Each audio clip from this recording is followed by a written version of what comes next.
mysteries, we certainly will keep him intellectually occupied, but we'll leave him in a complete daze when he gets through with it.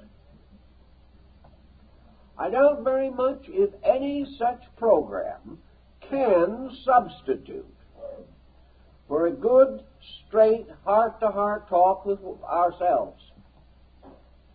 I doubt if any amount of abstract solace derived from mystical overtones of things can compensate for our failures to actually live optimistically or live creatively and constructively. There may be cases in which these readings and these abstractions can bring comfort under certain pressures or stress, but they cannot be and never will be a substitute for life. You've got to live it. And you have to achieve your victory not in an abstraction, but in a concretion. One of the dangers with abstraction is that it enables an individual to weigh his own case unfairly. In abstraction, we can devise our own private universe. We can set it up with our own rules. We can decide in our own minds what is good and what is bad. We can make little heroes out of ourselves in relations to a private cosmos. We can devise all kinds of theories to explain the various incidents of life. And by the time we get through, we have completely lost contact with a real world. I remember this so well in connection with a number of religious and philosophical communities which I have investigated. These people decide that they will go down into the southeast corner of the Argentine and start a new world brotherhood community. Well, I'll give it 6 months, and the world brotherhood will have a civil war. These good people, wanting to run away from the world and all of its problems and stress to set up the ideal community in Timbuktu, have overlooked one difficult problem. There is nothing more terrible, tragic, or incredible in life than a group of good people trying to live together. Because there are so many unpleasant and uncomfortable ways of being good. For most persons, good involves the right to censor the conduct of everyone else that lives. And good people are forever being hurt, disillusioned, disappointed in other people who are not so good. And the not-so-good people are having a very difficult time with the good ones. So the community fails. It fails because people cannot run away from life, and if they get in some isolated situation or a very different remote area, then they have nothing left to do but think of themselves and each other and gossip from morning till night. This situation goes for the person who tries to go inside of himself, build a private universe, leave the world behind, and try to be very beautiful in spite of everything that is happening. He can't do it. It will not operate. It will not function in society. The only thing he can do is to start in this gentle program of creating a new series of symbols, until he is able to look at the design in the Rorschach ink blot and see something smiling at him instead of glowering at him as it did the first time he looked. That is the basis of his recovery, is that gradually the universe looks better. People look better. Situations look better. Now, you can't be a blind optimist. We know perfectly well that we are heavily laden with problems. We also know, however, that most of these problems are beyond us as individuals. Therefore, worrying about them is merely an escape mechanism. And I think it is true, whether we like to acknowledge it or not, that many of the people who are worried over the cosmos, worried over the bomb, worried over the smog, worried over all kinds of things they can do nothing about as individuals, are really developing tight little escape mechanisms. They are going to worry about something that is big and that they can do nothing about because they do not want to face themselves now and worry about the things they could do something about. It's wonderful to live in the presence of something so big that anything you can do is useless. And people I have heard who have nothing on their minds except the constant pressure of social problems are also people who should have much more of their mind on their own dispositions, which are usually in terrible shape. But it's interesting to have no time left to think about yourself because you're worrying so much about cosmic uncertainties. Let's watch that a little bit and realize that there is much more to be gained for us by turning our attention constructively to one fault of our own than there is in 24-hour-a-day vigil for the next 50 years worrying about the miseries of mankind. One is so completely futile that it offers no inducement to the practical individual. Whatever we do think about, whatever plans we do make, whatever concerns do burden us, should lie within the range of possible attainments.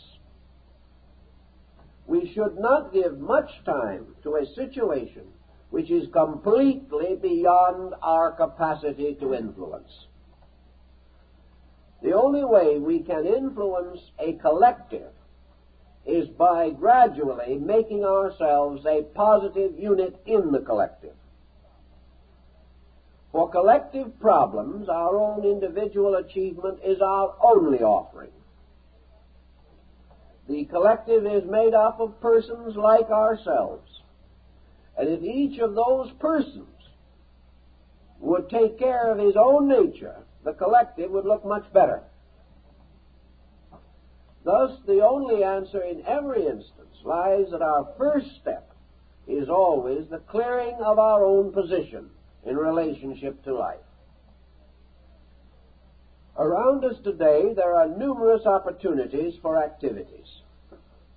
There are numerous levels on which we can go to work.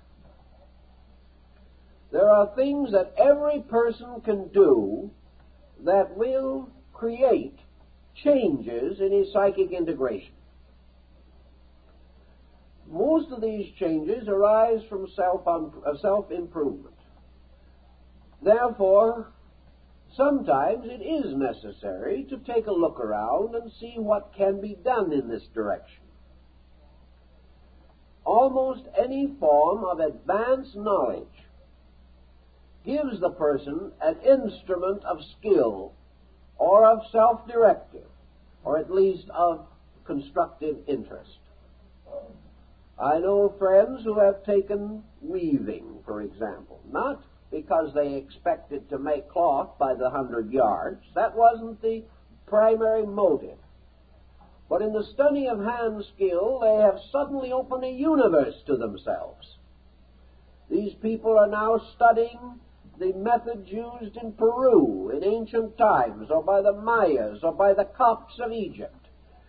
Their weaving has led them into symbolism, into the preparation of dyes, into all the different processes by which religious or other designs evolve within a people, meanings, textile secrets that have been comparatively lost, like the famous Tyrian dyes, which have been so completely lost that we have never been able to secure in the field of dyes what we might call a constant or permanent purple.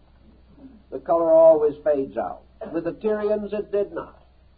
20 years ago we repainted half the murals down in Central America. Our paint's all gone, but the paint that they put on 2,000 years ago is still there.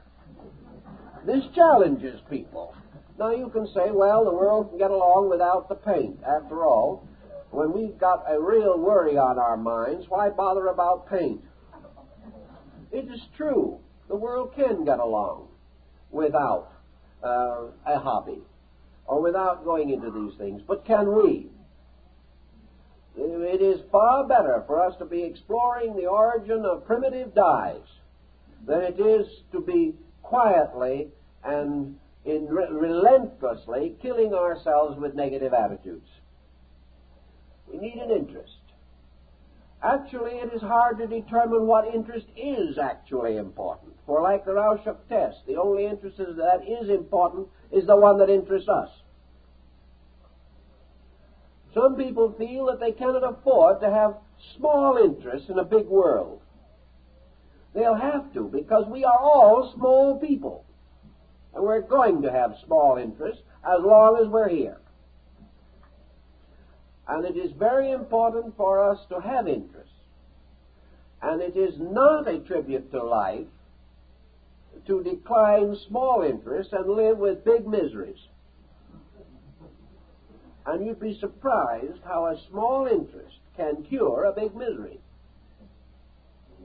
The moment dynamic is born in us, we have no longer the time for static. We begin to direct our activity. And it is also interesting, if you want to really be serious about it, the percentage of great discoveries that have changed the course of history that have been made by amateurs. The professional is not the discoverer, because he is in a rut. He is following tradition. He is going along according to the slow, ponderous methods of his subject.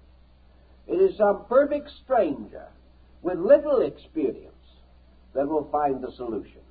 It's much like the truck that was stuck in a tunnel in New York. And they had all the experts there. The truck was stuck. It was a couple of inches bigger than the tunnel and was in terrible shape. They couldn't move it at all. Then along came someone who had no knowledge of tunnel construction and no knowledge of trucks. He looked the situation out. He said, "Do you ever think of taking the air out of the tires?" That's how they got the truck out of the tunnel. Someone comes along with an idea. And whenever we are interested in anything, we're vulnerable to ideas. Ideas that may be small, but others that may change the course of history. We do not know. But we have no ideas while we're sorry for ourselves. If, therefore, we are willing to break through, supposing we do have a life in which we see a dozen different corrections that should be made in character, just let's not worry about them. Let's learn to play a good game of chess. Let's take some interest, music, art, literature, hobbies, crafts. Let's begin regardless of the period of life and go to school again. Not necessarily trundling down the road with the books under one arm. We can do it by extension courses from universities and adult education programs. Learn things, build things. Work constantly to move knowledge forward. Many large communities where there are art galleries and museums have very splendid programs relating to art. Lectures, pictures, exhibitions, tours conducted through the museums.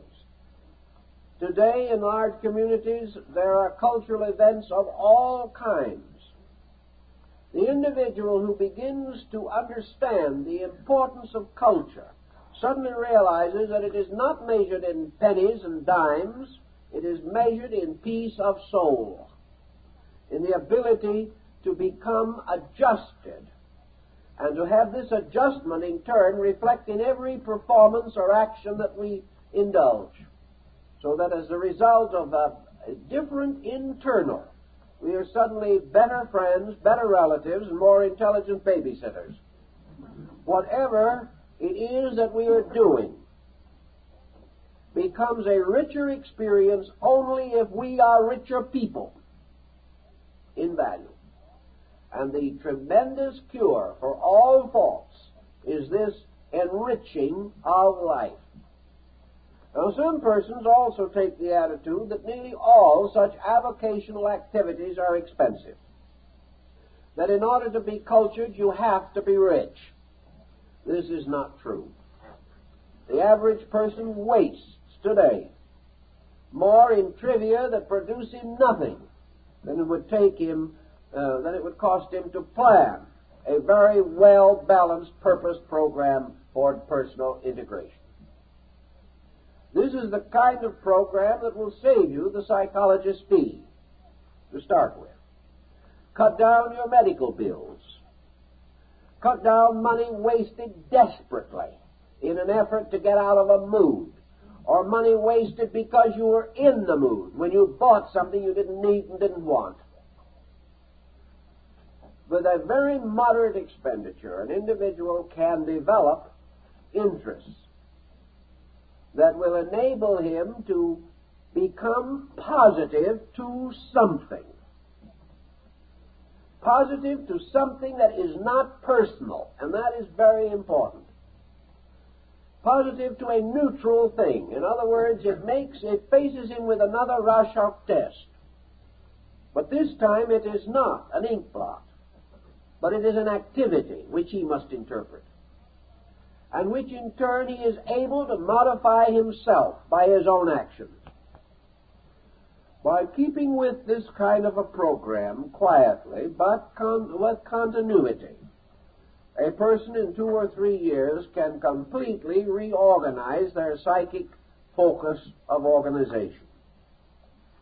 They will find they become interesting people that others are glad to know. They become interesting to themselves. I know a case in point that is very much to this situation. A man who had insomnia came to me not long ago. He says, if I can't get to sleep at night, I'm just going to blow my brains out. I simply can't stand this insomnia any longer. Lying there hour after hour and not sleeping. Well, it was pretty bad. We did what we could to help him. A few days later, another man came in. We were talking about something, and the question came up, how do you sleep? Oh, he said, I don't sleep much. I guess I have what they call insomnia, but, it doesn't bother me at all. It just gives me more time to think about the things that interest me. Difference in attitude. Well, the fact of the matter is that anyone ought to be able to lie awake all night without a negative thought. The only reason he has a negative thought is because he has nothing on his mind. If he can use that time to advance a program, think something through that he wants to do, plan for things of the future, remember beautiful or wonderful things that have happened to him, or relive delightful and inspiring experiences, or just simply muse quietly about values and principles that are important. Any individual should be able to do this. But today an individual misses a little sleep and he has to take sedation because he can't live with himself. This is not due to the fact he's going to die for lack of sleep. Nature will never permit this. It's simply that he makes himself sick. The greater part of the disaster of insomnia is not the lying awake. It is the fact that the person uses this period to slowly but resolutely tear down integration, to become so much more psychic over it that it is 100 times worse than the loss of sleep. Everywhere in life it is the same. So we have to work on these attitudes, nourishing them with better food, giving them a diet that is suitable to their needs. Every instinct of fear has within it the same energy that is used for hope and faith. Every criticism uses the same faculties and problems of analysis that can also give us commendation. Every bit of depression is using the same negative reaction to energy, for which a positive reaction is optimism and courage. There is only one life principle, and we are using it or abusing it all the time. When we use it, it makes us happy. When we abuse it, it makes us miserable.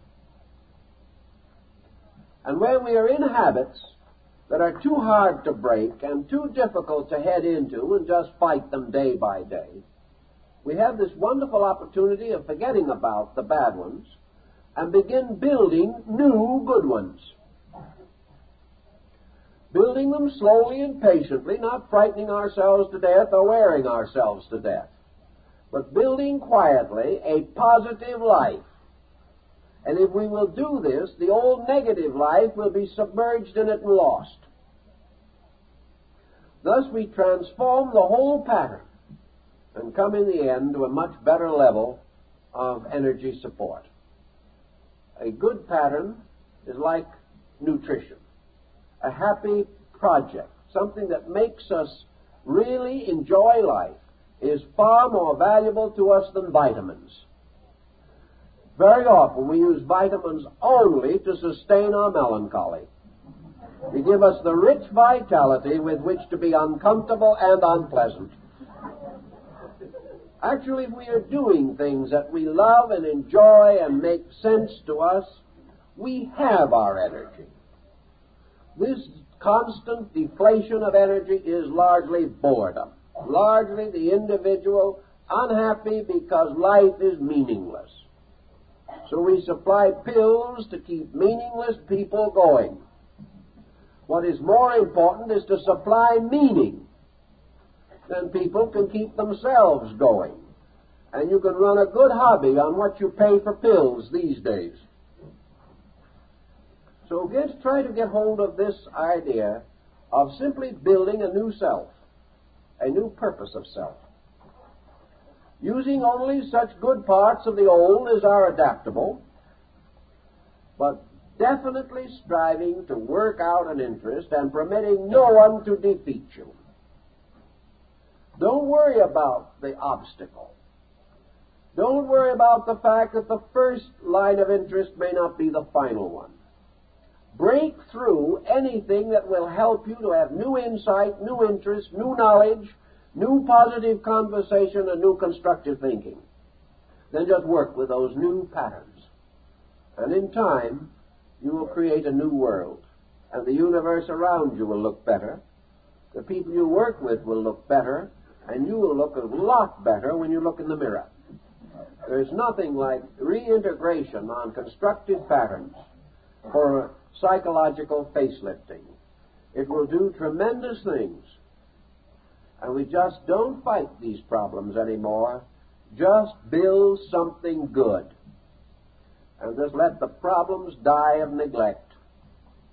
If you will do that, I think you will find it will bring positive and useful and profitable results to yourself and those who you want to make happy or who depend upon you for inspiration and guidance.